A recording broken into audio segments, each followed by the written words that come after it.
Soalnya kami juga pernah ngerasul ke luar biasanya Palembang ketika waktu dulu masih ada bis kota.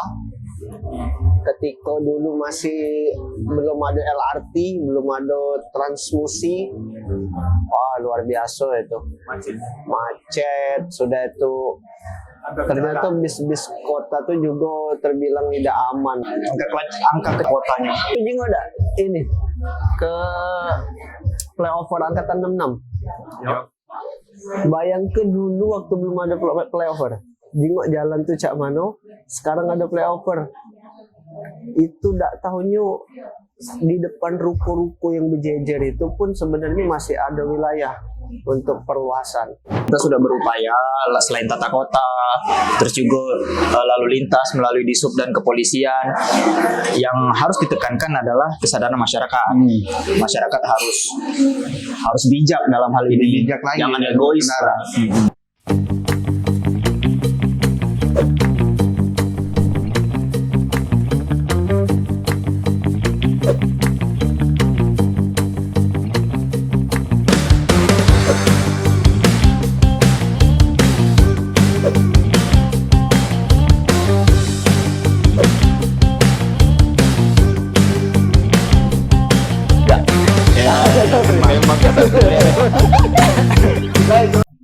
Halo guys, kembali lagi ke Empat Ulur season ketiga. Jadi kita di sini bakal kita berada di suasana yang berbeda tentunya. Kita mencoba untuk mencari inspirasi di tempat yang lebih nyaman tentunya kan, lebih lemak untuk kita ngobrol, kita ngomong ke hal-hal yang memang menjadi isu yang merasakan bagi masyarakat Palembang. Tentunya yo pastinya yang paling utamanya itu lalu lintas itu kan kalau macet, kadang banyak juga beberapa kondisi yang memang susah untuk kita ngomongkannya, memang hal yang lumrah gitu. Pasti hal itu terjadi tiap hari, tapi kita nak ngomongkannya tuh ya harus berhubungan langsung ke pemerintah kan. Macam mana mungkin Kita Hujan sekarang. Hujan sekarang. bunyi kipas kali. kalau ngomong hujan, jingok dewek jalan basah kalau. Si kok lagi aro pemotor. Ya justru di Palembang ini kalau hujan malah macet. Karena kenapa? Wong Palembang ini kan kayu galau. Jadi bermobil galau.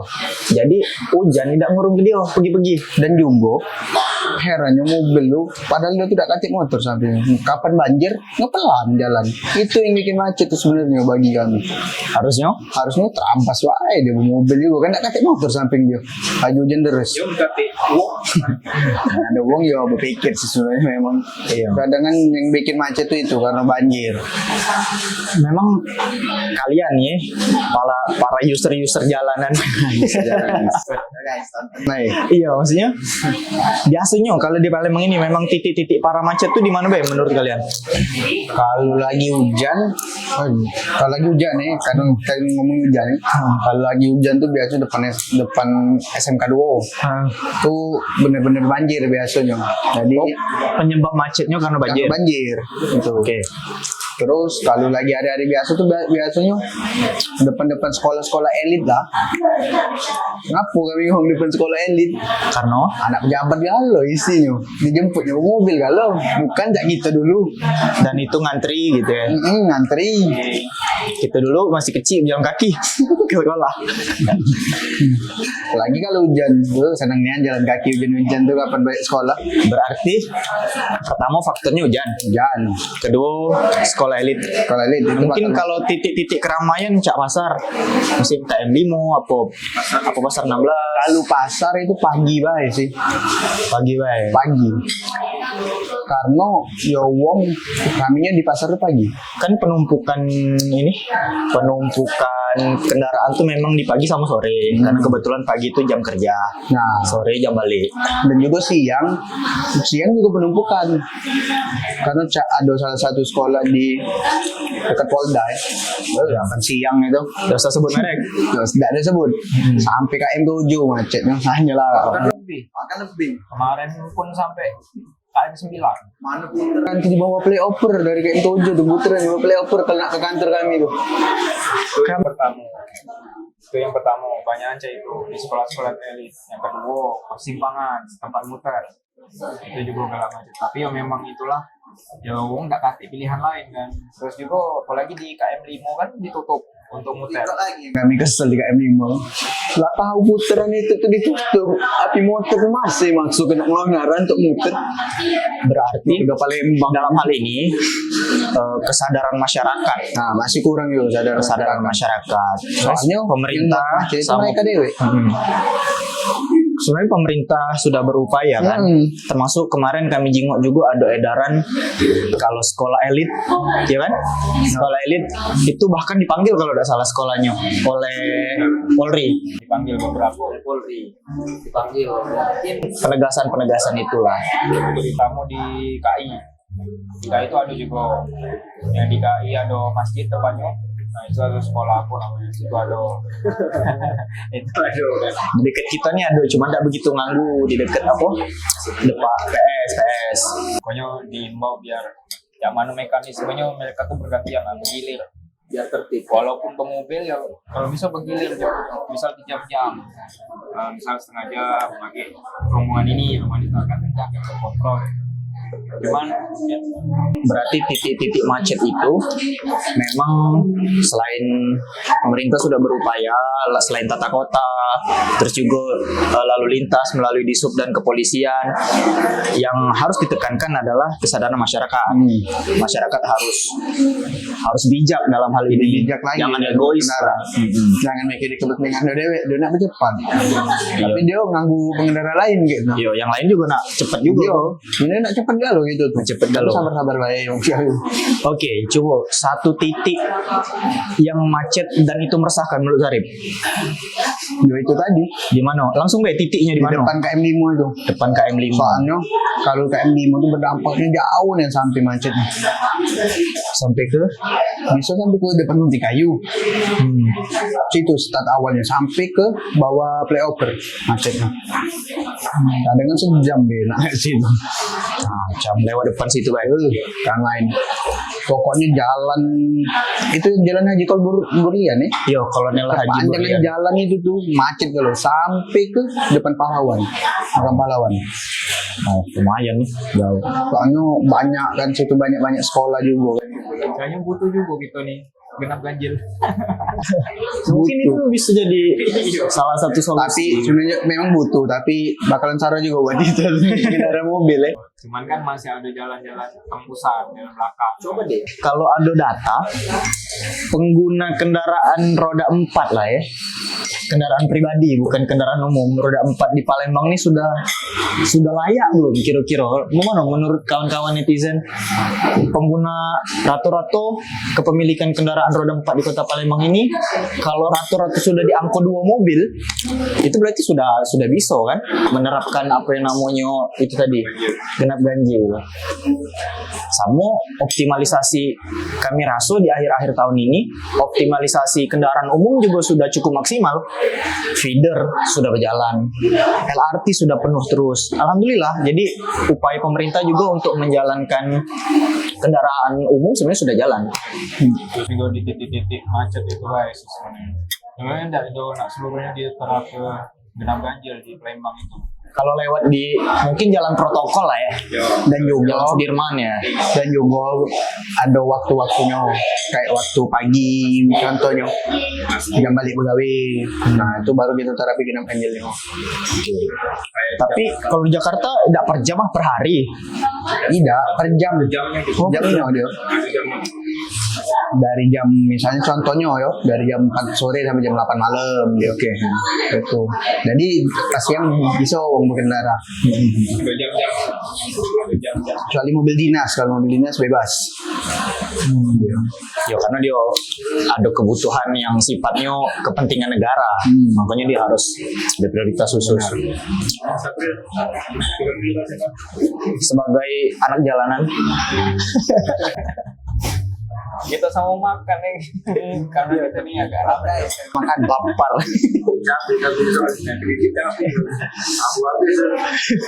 Ini habis tahu. Ada yang tahu. Wih, Tapi sebenarnya kalau ngomongin macet, salah satu solusi ialah juga pergunakan transportasi umum. Karena kalau untuk Palembang juga alhamdulillah kan sekarang sudah bagus kan, ada LRT, ada apa namanya? feeder. Feeder ya. Taksi apa itu? Sejenis taksi apa? Angkot ya. Tapi bayarnya pakai kartu sekarang, nggak ada cak dulu. Ya, itu lebih nyaman lah sih itu kan. Soalnya kami juga pernah ngerasa ke luar biasanya Palembang ketika waktu dulu masih ada bis kota. Ketika dulu masih belum ada LRT, belum ada transmusi. Wah, luar biasa itu. Macet, sudah itu. Ternyata bis-bis kota tuh juga terbilang tidak aman. Angka kecelakaan atau angka kriminalitasnya tinggi ya. Dan itu terjadi di depan mata kami dewe itu. Copet lah, terkadang sopir-sopir yang ugal-ugalan, ada yang kadang penumpang baru turun setengah kaki lah jalan mobilnya, jadi biasanya Mungkin wong yang usia renta, wong tua, ibu-ibu, dan bahaya tuh. di stop di tengah jalan, penumpang suruh turun, dia balik lagi ngambil ini padahal belum sampai tujuan. Itu kami pernah ngerasa itu dulu luar biasa. Sampai ke tujuan tapi sudah disuruh turun. Memang lah, banyak lah kemajuan transport di Palembang ini ya. Dan juga berarti pembangunan LRT itu tidak percuma-cuma baik. Memang ini kami selama sekolah dulu ini pakai LRT itu lah, karena belum ada motor kan, jadi terbantu nih merasa. Soalnya murah. Jakarta macet. Saatnya macet. Pemandangannya juga beda kan. Serasa di Jakarta karena ini. Cuman salah sikoknya yang disayang ke tuh, walaupun kita naik angkot, naik apapun itu masih kena macet juga. Nah itu yang disayangkan. Dan kita belum bisa menerapkan kayak Transjakarta yang itu jalurnya khusus. Kalaupun itu bisa diterapkan di Palembang juga, tentunya ramai juga transmusi dan memang berfungsi. Maksudnya memang transport umum yang bisa memudahkan para pekerja itu tidak kena macet. Ya.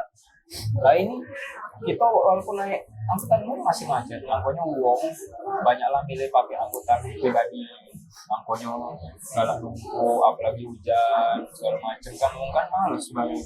Sama baik pakai transmusi masih kena macet. Nanti gue juga bayar pula. Kita juga pakai mobil pribadi isi bensin juga. Dan itu lebih cepat satset istilahnya. Nah jadi berbicara salah satu membuat intensitas kemacetan juga tadi diomongkan oleh Zarif, banjir. Dan kebetulan kita sekarang take di akhir tahun dan itu angka intensitas hujannya cukup deras, cukup banyak, cukup sering hujannya. Nah sekarang kita melalui podcast ini bisa memberikan himbauan baik ke masyarakat, baik ke sama kita rekan sejawat, apa upaya-upaya yang harus kita lakukan agar pencegahan banjir, terutama di titik-titik banjir. Apa yang bisa kita lakukan situ? Mungkin sebelum kita menguraikan solusi pencegahan banjir itu seperti apa, kita sampaikan dulu penyebab banjir, sehingga baru kita menyampaikan kita seharusnya sebagai masyarakat, sebagai pemuda kita harus melakukan ini. Contohnya, Penyebab banjir, masyarakat itu masih banyak yang kurang sadar terkait dengan buang sampah sembarangan. Itu salah satu penyebab besarnya, karena kan selokan-selokan itu kan kesumbat, terutama membuang sampah di kanal-kanal air, sungai. Iya, kayak itu. itu masih banyak kadang yang terlihat yang memang benar-benar dia buang sampah sembarangan kayak itu. Maksud kami masyarakat itu lebih kesadar soalnya kan dampaknya ke kita dulu lah, dari kita untuk kita ya. Dampaknya coba ya kalau kami. Kalau kakak mikirnya kayak ini, tidak segalanya juga harus kesadaran uang ya, terlepas itu harus ada juga andilnya pemerintah. Kalau kakak pernah dengar kayak di Jepang kalau tidak salah itu, di Jepang itu pernah dengar pemerintahnya buat semacam alat sedot di bawah jalan. Jadi ketika curah hujan atau curah air yang bakalan cepat naik, dia harus diimbangi dengan daya sedot yang ada. Kalau cuma sekedar buat lubang, ya lubang itu tidak seberapa daya masuknya. Jadi dia harus dibantu dengan sedotan kayak itu. Bukan sedotan ini. Alat sedot yang ini kan, yang memang memadai untuk mengimbangi debit air yang naik kayak itu. Kalau dipikir salah satunya harus dipikirkan juga oleh pemerintah untuk supaya menunjuk ke kota itu juga atau wilayah itu juga maju. Sebenarnya Palembang ini kalau kawan-kawan sadar, kita sudah buat lubang-lubang besar yang kayak di Jakarta itu loh. Contoh dekat wali kota, Di lubang apa nih? lubang di tengah jalan.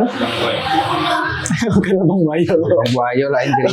Lubang apa namanya, kanal biar ini penyerapan banjir. Sekedar lubang ya. Lubang cuman kak lubang itu dalam, otomatis nyedot dia. Alami. Iya. Belum. Itu kan beberapa titik ada di belakang jalan kalau kita Atmo. Ada kan yang ditutup-tutup itu loh di depan pos. Nah sebenarnya yang ditutup-tutup itu adalah proyek pembuatan lubang jalan. Cuman kadang bikin macet pula itu pada saat pembuatan. Macet bener, memang bikin macet sementara waktu. Tapi mudah-mudahan apa yang dilakukan oleh pemerintah itu benar-benar berdampak bagi masyarakat, khususnya banjir. Karena kan efek dari banjir ini banyak, sakit, penyakit. Angka penyakit pasti meningkat ketika banjir. Ya kan? Banyaknya kuman dan segala macam. Ya pasti. Ada nyamuk di mana-mana kalau Benar. Itu dampak daripada untuk arahnya ke kesehatan. Itu nih banjirnya bukan banjir jernih, banjir pasti butak. Pasti. Nah, itu pasti. Dan di Jepang itu jernih banyak banjir. Itu nih nggak baca. Nah, pokoknya nanti ditanggulangi. Ini Om, Kak Sapril, Zarif, ada yang menarik. Akhir-akhir ini Sumatera Selatan khususnya itu ada fenomena bencana alam yang sangat jarang terjadi sebelumnya. Ialah banjir di Sungai Lematang, di Morenim Lahat, sama di Musirawas. Nah itu sebelumnya belum pernah Kak sederas itu Sungai Lematang sama Sungai Apu itu banjir. Kok di akhir tahun ini malah debit airnya meningkat? Nah, itu yang soal lahat tadi yang banjir, itu kami lewat di situ. Ibaratnya jam 2 subuh kami lewat situ, kabar jam 4 subuhnya banjir itu. Memang pas pada saat malam itu di situ tuh hujan derasnya di situ. Ya tuh, nggak tahu ngapo meluap hujan itu. Kayak hujan itu meluap, apa sungai itu meluap. Sampai-sampai nah kan kami mudik kan sering rest area. Jadi yang tempat kami di rest area itu kan banyak pondok-pondok. Nah pondok itu tuh bener-bener hilang kalau ke bawah arus. Dampaknya besar kan rumah-rumah warga. Nah sekarang dengan ada fenomena ini, kira-kira reka-rekaannya kita penyebabnya apa? Apakah penebangan hutan liar? Apakah apakah apa banyaknya lahan yang dibuka untuk pertambangan dan segala macam sehingga daya serap air itu menurun. Apakah ada faktor-faktor lain? Karena sangat jarang dulu belum ada yang sederas itu. Kalaupun memang naik nih debit airnya memang naik, cuman tidak sekencang dan sederas itu. Menurut kami biasanya emang banyak pengaruhnya, terutama tadi banyak pohon yang ditebang, jadi penyerapan pohon itu memang kurang, jadi banyak tuh lewat baik kadang, jadi penyerapan tuh kurang, terus juga banyak longsor, sehingga banyak tuh ya sudah, jadi debit airnya yang terkumpul itu banyak, akhirnya bisa terjadi banjir bandang. Kalau kakak pikir banjirnya ada dua hal. Pertama karena dari hujan, kedua karena meluapnya air laut atau sungai. Kakak pernah dengar dulu ada informasi sekarang ini benua Antartika itu dalam beberapa menit ya itu sekarang ini karena ada global warming itu kan, pemanasan global, pada akhirnya batu es yang ada di kutub itu mencair.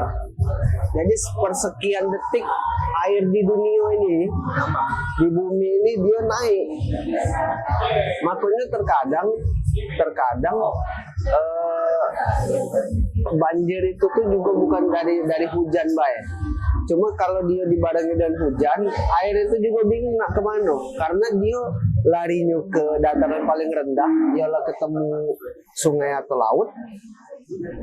Justru laut juga lagi naik. Maka daratan itu sebenarnya juga hampir nak merata itu dengan laut tadi. Faktor global warming juga Itu salah satu.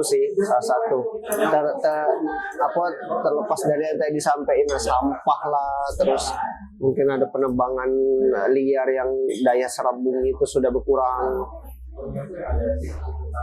Itu sih kalau pernah dengar informasinya. Ya paling itulah tadi, mungkin salah satu yang perlu dipikir yang tadi yang kakak bilang, bukan cuman kesadaran uang buang sampah, jangan sembarangan. Terus pemerintah juga harus mulai berpikir, mungkin ngambil metodenya negara Belanda. Negara Belanda itu kan berawal dari tanpa daratan kan, dia tuh ditimbun wilayahnya. Mungkin kita mulai meninggikan daratan misalnya kan, entah ambil tanah dari mana, dari gandus mungkin ya. Dari air batu. muat, mungkin ada inovasi-inovasi yang timbunannya udah dari tanah, entah dibuat dari plastik dulu apa mau mana, mungkin kan, iya inovasi kan. Nah, jadi tadi penyebab macet salah satunya banjir, dan kedua ialah sekolah elit. Nah, mana itu pandangannya? Sekarang kita dulu kan kecil. Tadi apa? Masalah utamanya macet ya? Macet. Faktornya lebih kok tadi tuh. Faktornya salah beberapa salah faktor. Bukan salah satu, beberapa faktor. Tapi kok lagi kayaknya masuk dalam faktor kemacetan, ialah bertambahnya jumlah kendaraan tapi tidak meluasnya jalan tadi. Jalan itu kan lama itulah ini. Tapi uang ini kan makin lama makin banyak. Beli mobil 2, 3 kan cak itu. Sampai pada akhirnya coba lagi nggak. Nah tapi kalau lihat dari kayak Jepang ya atau Jakarta lah yang sering kita lihat ya, solusi yang dikeluarkan ialah meningkat ke jalanan itu sampai ada di 2 lapis ke ya, sehingga dia mengurangi angka kemacetan juga kan di wilayah itu. Kalau saya pikir salah satu faktor kemacetan juga karena bertambah banyaknya kendaraan, tapi belum banyak perluasan jalan raya. Cukup susah juga kita nah perluasan jalan di Palembang ini karena tata kotanya sudah tersetting cak itu tata kotanya. Itu juga ada ini ke flyover angkatan 66. Ya. Bayangkan dulu waktu belum ada flyover, jingok jalan tuh cak mano, sekarang ada flyover. Itu tak tahunya di depan ruko-ruko yang berjejer itu pun sebenarnya masih ada wilayah untuk perluasan. Terlepas ado tak tahunya masih cak SPBU yang sebelum PTC itu agak terlalu ke depan itu. Cuman caknya itulah ujung flyover itu, jadi tak kena. Beberapa wilayah lah kalau menurut kakak, Palembang ini sebenarnya kalau buka akses baru lagi masih bisa sih. Sebetulnya ada aturannya sebenarnya. Bangun rumah, bangun ruko atau bangun bangunan, ada jarak antara jalan sama bangunan itu sebetulnya. Ada perdahnya kalau ya. Regulasinya ya. Jadi sewaktu-waktu ada pelebaran jalan tidak tegang, tapi mereka nih mungkin mungkin dulu memang jalan kecil, memang dulu sudah bola 10 meter, 20 meter kan, wajahnya aman. Nggak taunya ada pelebaran lagi sampai 4 jalur, 6 jalur. Ya, karena dulu juga mungkin kendaraan mungkin baru sepeda ada, baru beca. Sebenarnya Kak, pemerintah juga sudah berupaya untuk menangani macet ini melalui infrastruktur ya. Kalau tadi Kak Sapri bilang pelebaran jalan kan, sebenarnya upaya dengan adanya flyover itu, sebenarnya tujuannya juga itu mengurangi angka kemacetan di perempatan atau perlimaan jalan. Yalah dibangunlah flyover. Nah kalau kita lihat bukan kota Palembang baik. Kalau kita jalan ke arah Muarenim, Lahat, Pagar Alam, itu juga dibangun flyover, ialah di titik-titik rel, di rel gelombang, di rel hujan mas. Itu salah satu upaya juga biar mengurangi angka kemacetan tadi kan. Karena di rel itu setiap lebaran itu macetnya parah nih. Dari Hujan Mas itu bisa sampai ke Blimbing kalau bagi yang tahu jalan itu. Kami pernah ngalami macet itu sampai 4 jam. Tapi manajer kami pas saat dibangun flyover itu pasti membantu dengan warga pada saat mudik lebaran contohnya. Pasti membantu. Nataru, mudik lebaran kayak itu. Karena pas sebelum dibangun itu parah nih macetnya. Rabu Muli contohnya sudah ada lagi macet, aman. Ya karena dia sudah ada tol. Dia satu sudah ada tol. Kedua yang di rel Prabu Muli kan itu juga cukup tinggi angka kemacetannya. Setelah selesainya flyover yang ada nanasnya itu loh, itu kan jadi aman sekarang. Malah itu mengangkat salah satu wirausahawan lokal UMKM juga di situ jualan ketika sore-sore. Benar. Dan juga jadi salah satu ikonik bagi kota itu, kota Prabu Muli. Bisa jauh-jauh, banyak sih men. Banyak sih. Macet campur. Kayak 18, abang siang hari, macet. Coba, pernah ngerasain macet terlama? Pernah enggak? Kami terlalu 6 jam. 4 jam, 6 jam.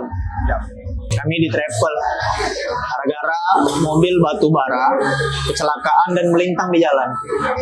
Selama evakuasi itulah Berarti itu salah satu faktor kemacetan juga ya. Ada juga kecelakaan. Laka lantas itu salah satu. Karena kami baru minggu kemarin, malam Jumat kemarin, malam Sabtu, barunya nih Kak. Kami balik dari Lintang Pak Lawang, balik ke Palembang di Lahat posisinya. Itu ada batu bara adu kambing. Macetnya 3 jam. mati. karena lama nunggu evakuasinya itu lama. Dan juga itu tadi kesadaran warga tadi egois lah loh. Lah tahu sini kan mobil kan ini, nah dia maju, maksa ke maju. Padahal di depan tuh ada macet, ada lawan juga. Munci jadi. Nggak baca. Kagak pernah macet, ngerasain macet. Berangkat jam 8 malam sampai mobil pacak maju jam 6 pagi. Jam 8 malam berangkat Di mana Kak? di Layo. Zaman belum ada tol itu, plastik. Jangan nian, zaman dulu itu udah asal ngomonginnya. Nak kelahat waktu itu. Jam 8 malam pergi. Jam 6 pagi baru depan Unsri. Nah, gini. Kesian tuh ada sih kok. Sebelah mobil ini ada bapak-bapak baru balik dari kebun kan. Hujan puluh hari. Ya Allah. Sepeda. Nak lahat. Acara coklat. Tapi memang lumayan macet sih sebelum ada tol dulu. Banyak nih yang nunggu. Kejadian-kejadian kalau macet, si gojek, jalan Bayo Lahat itu dulu sebelum adanya tol. Tapi sekarang terbang oleh tol, jadi tak terlalu macet. Dan lancar malah lancar dia ya. Tapi semenjak ada tolnya di Indralaya itu sangat membantu bagi budak kuliah di Unsri. Budak kuliah Unsri itu merasa terbantu karena mulai Tahu kuliah Unsri Pak. tidak, itu banyak kawan dan juga Akhirnya kuliah Unsri. nah, kami bukan budak kuliahan.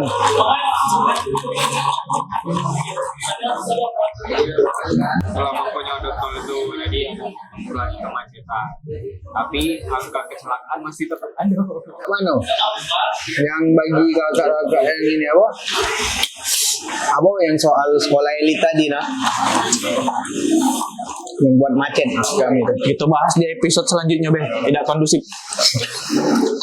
Ya kita pindah tempat. Pindah ke sebelah situ. Iya.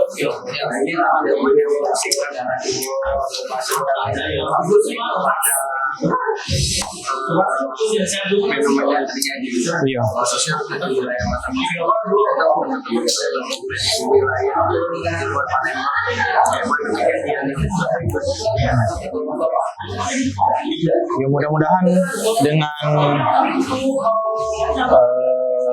meningkatnya pengetahuan masyarakat melalui upaya-upaya yang dilakukan pemerintah, himbauan, sosialisasi, termasuk sebenarnya meningkatkan kesadaran yang paling efektif itu dari mana Kak? Dari kecil.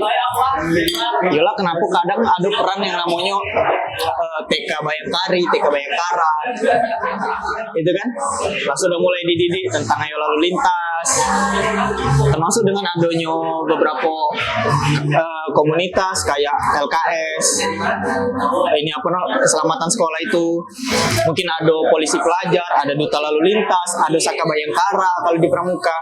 Nah beberapa upaya itu juga ngebantu lah perpanjangan tangan pemerintah, perpanjangan tangan kepolisian di sub ke generasi-generasi muda, sehingga kita bisa mengurangi dan berharap ke depan mengurangi beberapa masalah yang khususnya keterkaitannya sama kesadaran masyarakat.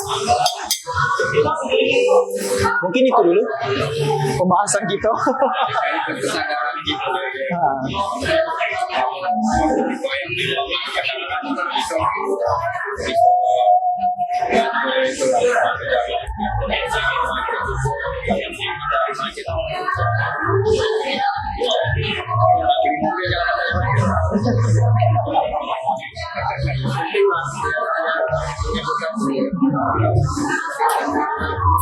Kalau tadi disampaikan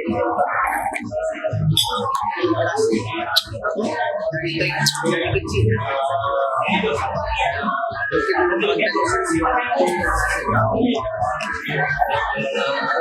satu faktor, beberapa faktor dari seperti ada satu solusi yang dari kecil sudah dikasih tahu banyak mungkin materi-materi jadi tidak semena-mena mungkin itu sebabnya Kawan,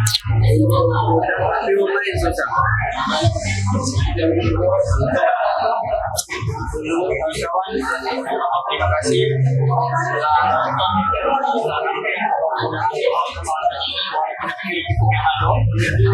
Suara kami untuk bisa dinikmati, episode fokus. Insya Allah kami bakal terus memberikan konten-konten yang bermanfaat, yang sesuai dengan isu yang sedang dibahas, dan tak kalah penting, seru dan menarik. Supaya dari kami Pak Dulur, jangan lupa di subscribe. Dadah. Kalau ada saran, Dadah.